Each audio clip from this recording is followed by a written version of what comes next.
Here we are, let's see, 1, 2, 3 Raws away from the Bad Blood pay-per-view. A year after Kane's debut, he's the world champion, and he's going to be taking on The Undertaker, and we're going to figure more about that angle tonight.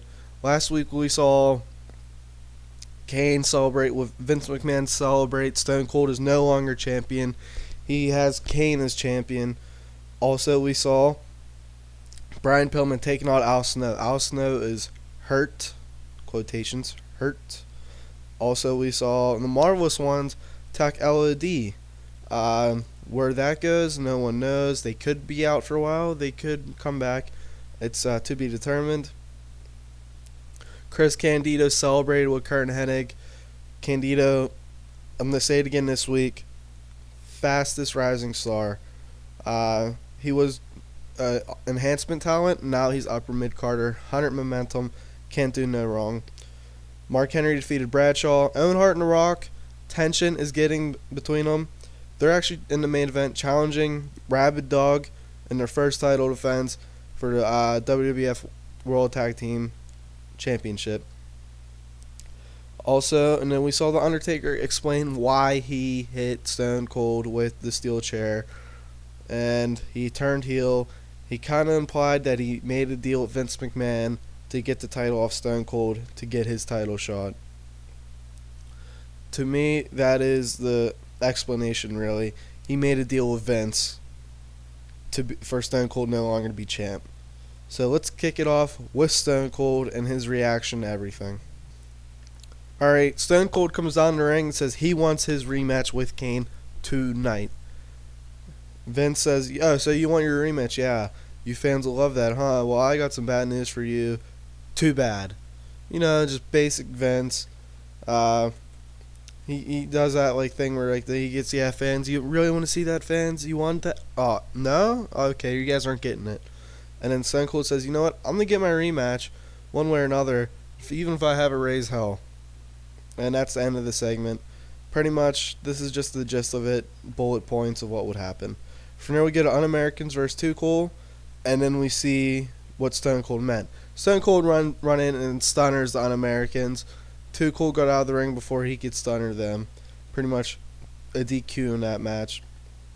We then see X-Pac, Kurt Hennig, Chris Candido all trade words. You know, these two gang up on X-Pac. X-Pac talks trash to them. Candido's European champ. Just a way for these two to talk shit to each other. No real bad blood in this feud as of right now. Bob Holly versus Ahmed Johnson ends. Well, that's right. Stone Cold comes down, stunner on Bob Holly. You know, flicks him off, gets beers, drinks them. Doing what Stone Cold does. Raising hell. You know, then we go right into backstage. D'Lo Brown and the Godfather are chilling with the hose, and then the Un-Americans, you know, Matt Bloom's there, he's just not an angle.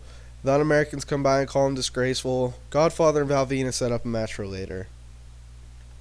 We then go to APA, cutting a promo with Mark Henry. Mark Henry defeated Bradshaw last week. He takes on Bradshaw next.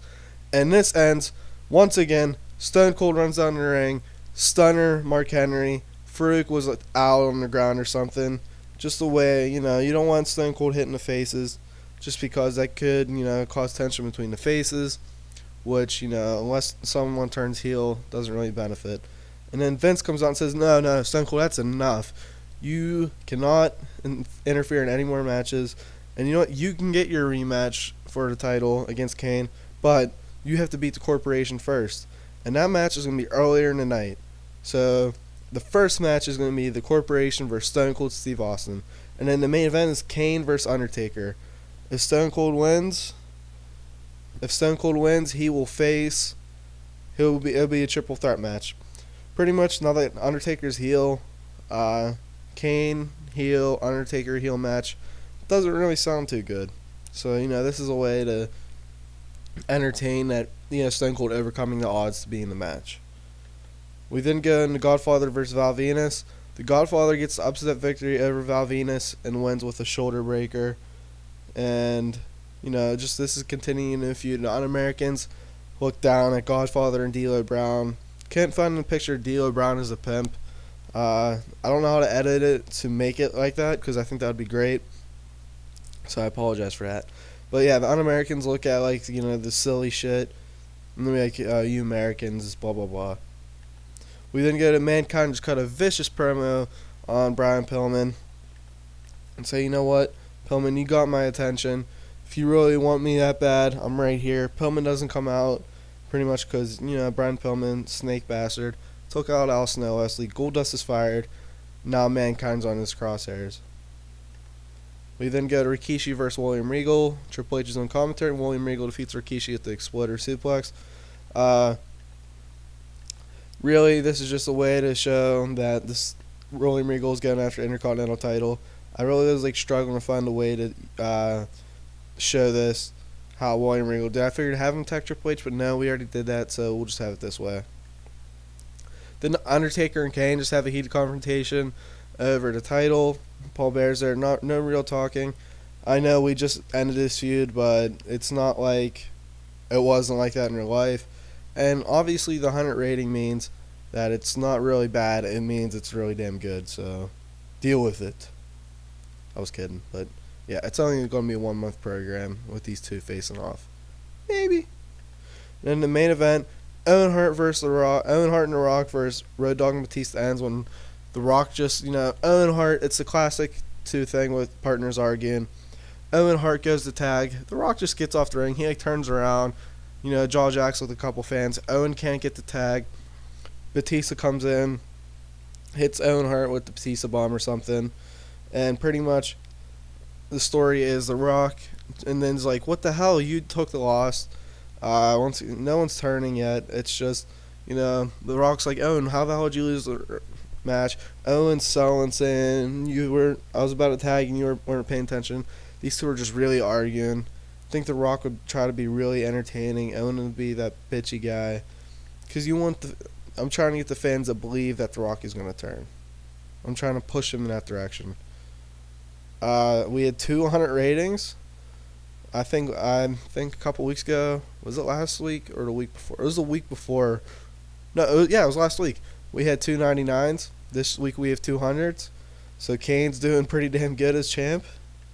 I don't think WCW is going to beat us. Hopefully there's no tie this week. It is 43-23. No win streak because of the tie last week. So I'll see the title screen to see if we win. While Big Show's here, I don't think I'm going to be able to sign him because they signed him to a 3-year deal a while back ago. So don't expect Big Show to pop up around January, February. Normally I work you guys a little bit, but I'm being, swear to God, dead honest. I'm not going to sign Big Show. There's not really that many WCW guys I'm going to sign. I kind of want to, not take Big Show. Maybe I can take Jericho, but I don't want to take those guys, so the Invasion. Eventually when I do it, they actually have stars I want to use, not, 50-year-old Hulk Hogan, 50-year-old Ric Flair, Okay, WCW has a shitty show.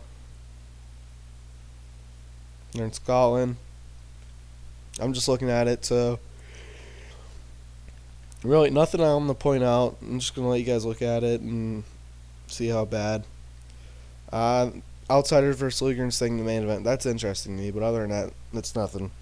It's going to be it for this episode. 43-23, 1 week win streak.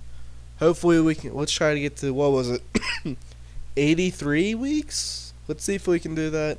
I would really enjoy doing that and try to get to 100 weeks. I think that'd be cool. I think it'd be different. So let's see if this can be the start of a new streak. We won't include pay-per-views just because I think my pay-per-views are always beating them. My pay-per-views are always a 90 rating or 88 or higher. Theirs are normally 8. And this was a TV ratings battle war, not a pay-per-view battle. So we'll keep a TV rating strictly. Thank you guys for watching, and have a good one.